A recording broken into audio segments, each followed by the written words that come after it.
Lucy, a pleasure to meet you, starting with a question that you've been asked, I'm sure, many, many times before. How you felt when you got that phone call to say the director's job is yours.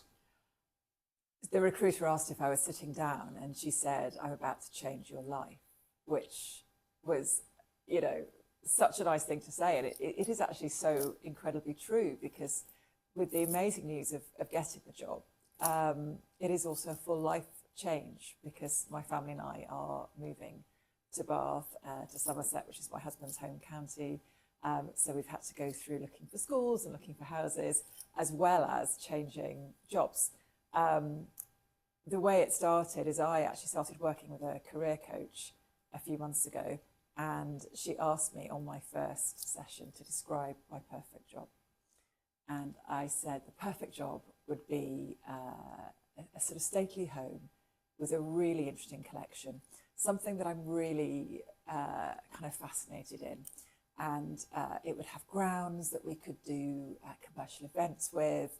It would be somewhere beautiful. It would have a shop and a cafe and a chance to do exhibitions. And I said, but the thing is, it has to fit with my life and my family.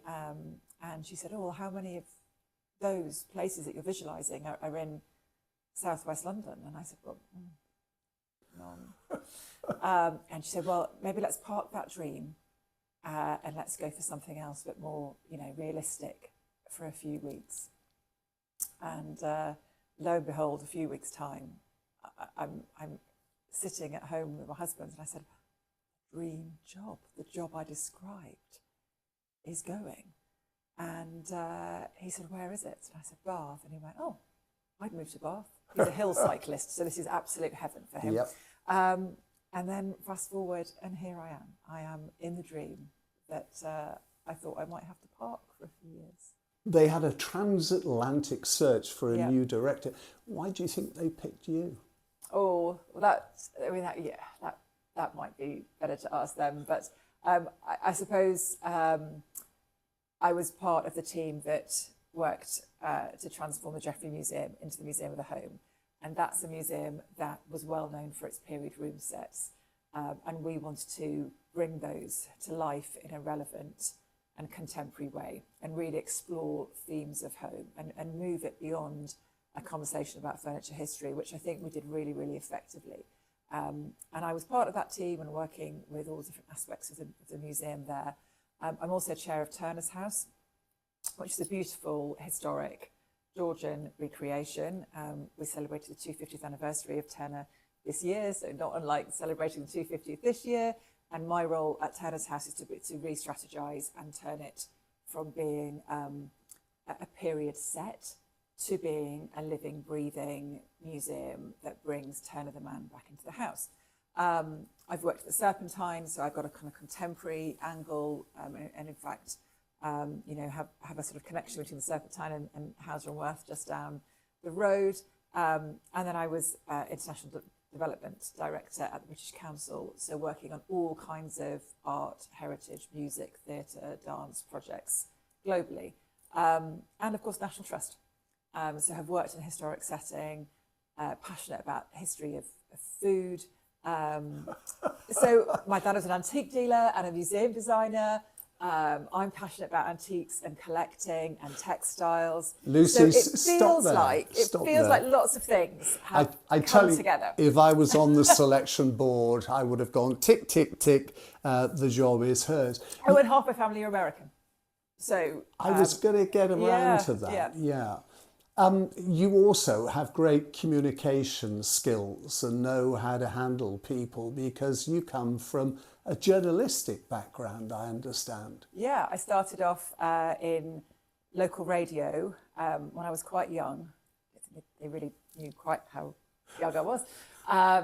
But I started off in sports. So I'm really passionate about sport. Another good reason to come to Bath, going to see the rugby. And I also was a news reporter for local TV. And then I became an anchor for an American network for ESPN. So I presented a nighttime magazine, sports show and football shows for ESPN and for the Star Network. So yeah, I was front of camera, and then when I came back to the UK, I was behind the camera as a producer for lots of major ITV daytime shows. So yeah, that was the first chapter of my life, was in and around television and radio. You could have stayed in broadcasting. What happened?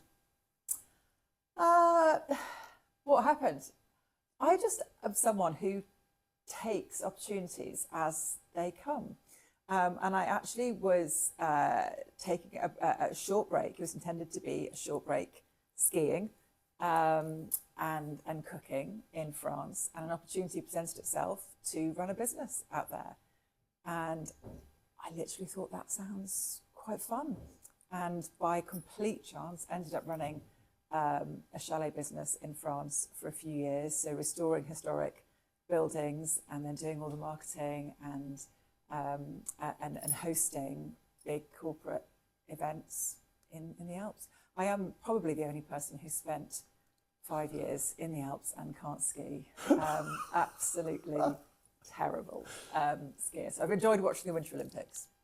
But that led you then down the heritage road. It did. I came back and originally combined the two things, actually. So my first sort of proper role back in heritage was working for York Minster and some of the related historic buildings for the council, and negotiating a film deal with them.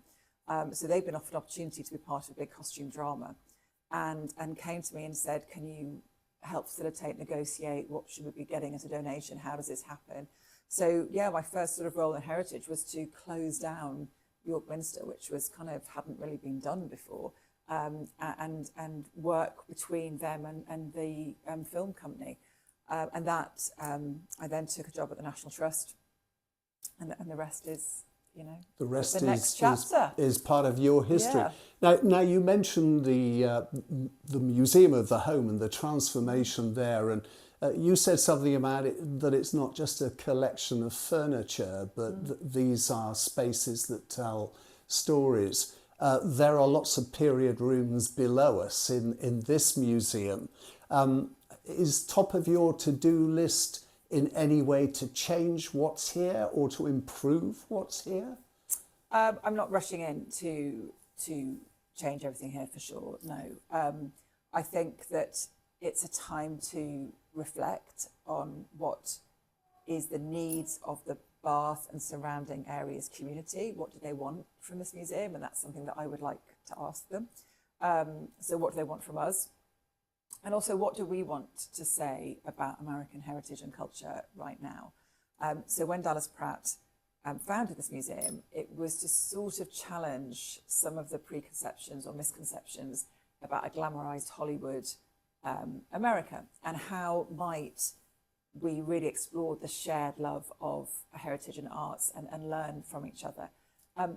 So what does that mean now? You know, how can we use our incredible collection to continue to tell those stories of similarities and shared history of our decorative arts? So I think it's a time to pause and to think, what is the future? How can we work with our fellow cultural institutions locally?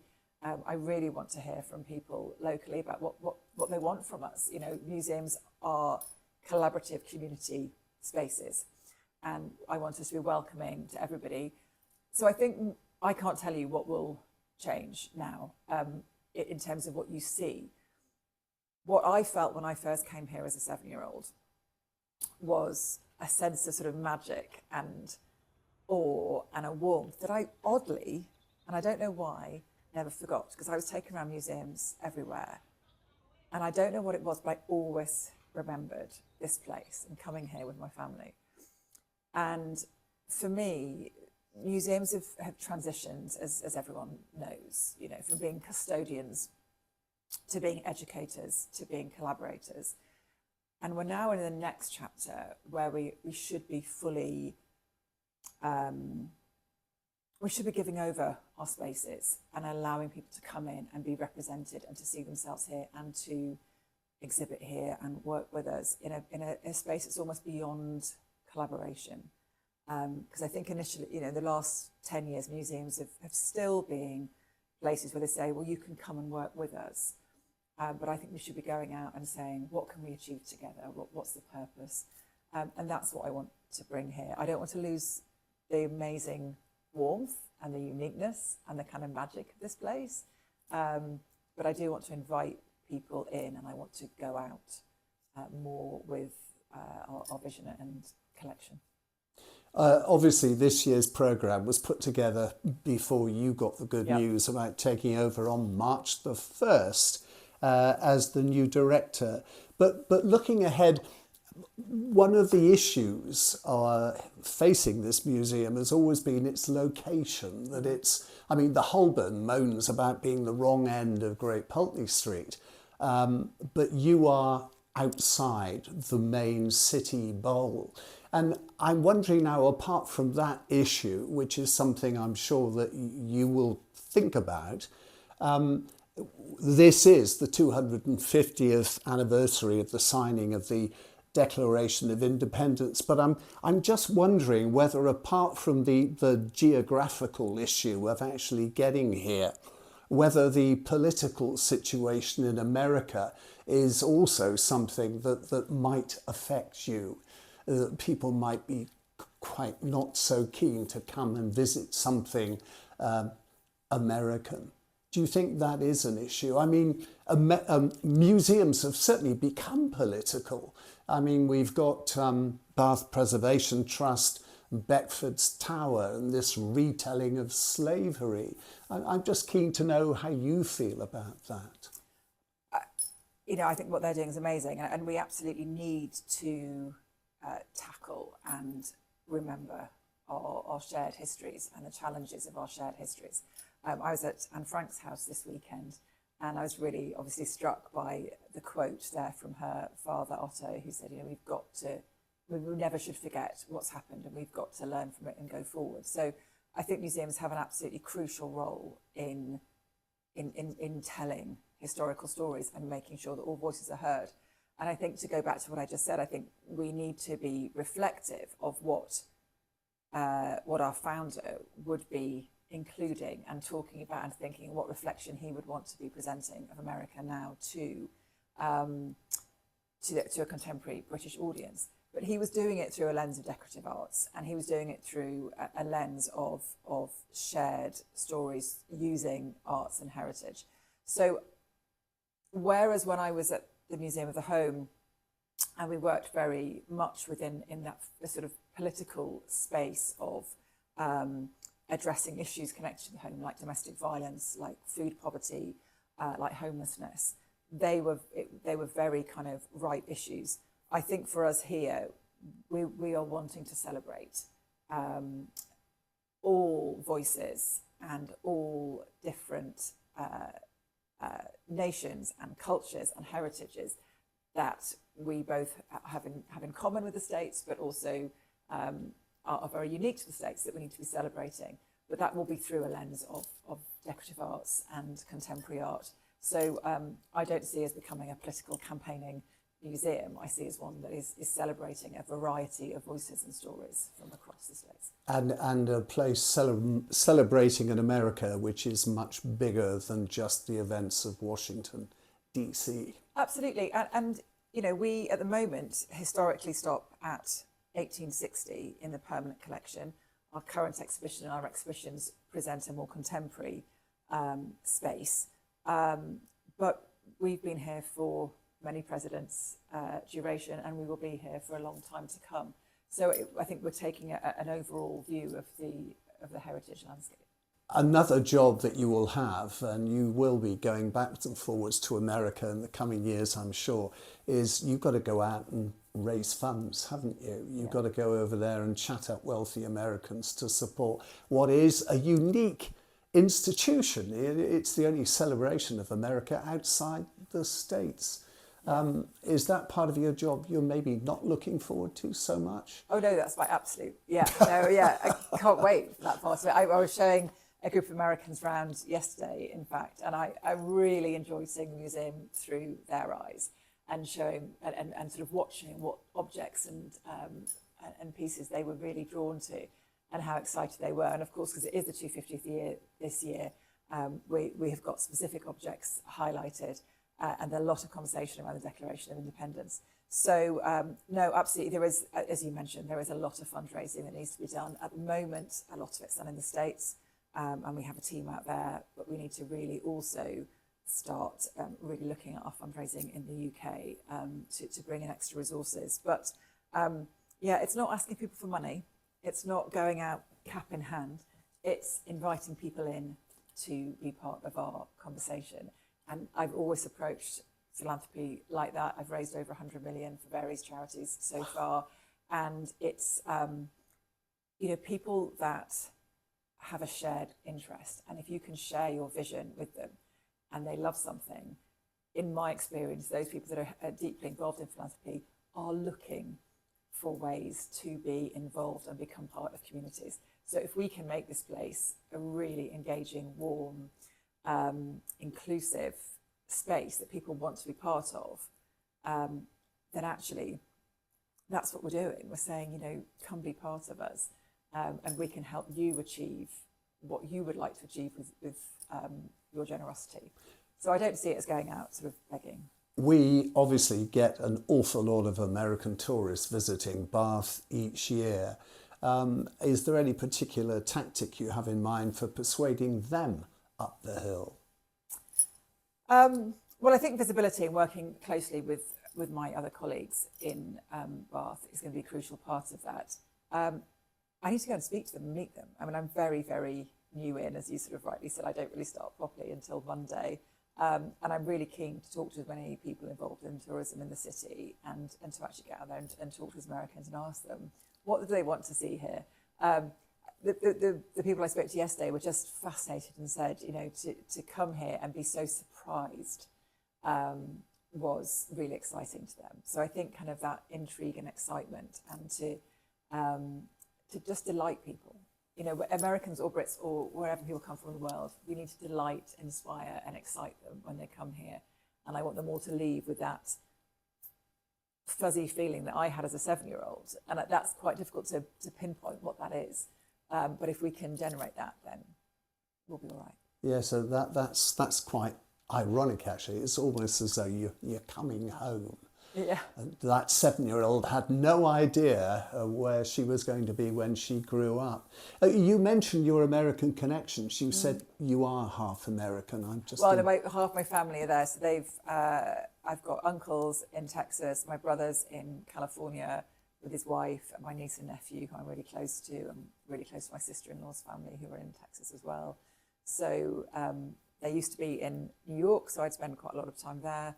And now it's more going over to the sunny West Coast. Well, you've got lots of connections, family connections that can drum up a bit of trade for you.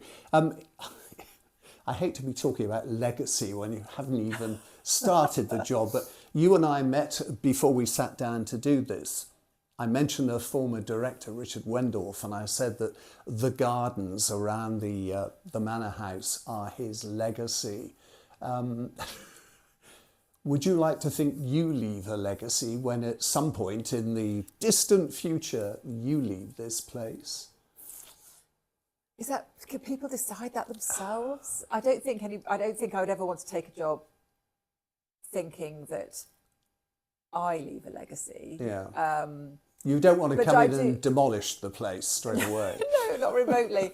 I think if together I can support a team to make this a must-see destination that is nationally, possibly internationally known, that is on a financially strong footing, that people love and want to come to regularly, and that the place feels buzzy and alive and genuinely inclusive, then that will be a good enough legacy for me. I don't need a statue or anything like that. There's quite a few around this place. I don't think that's the way that I would want to start a job, by thinking about what you leave how do behind. I want to be remembered? Because I'm nobody. I'm just the pilot. This is my job is to motivate a brilliant team and to inspire our partners and collaborators and to make sure it's financially sustainable. So I'm just feel like I'm steering it or I'm at the helm. It's not about me. Lucy, I wish you the very best of luck, and good luck with house hunting and settling the family here and having a husband who's going to be out on his bike tackling the hills of Bath. Nice to meet you. Really nice to meet you. Thank you so much.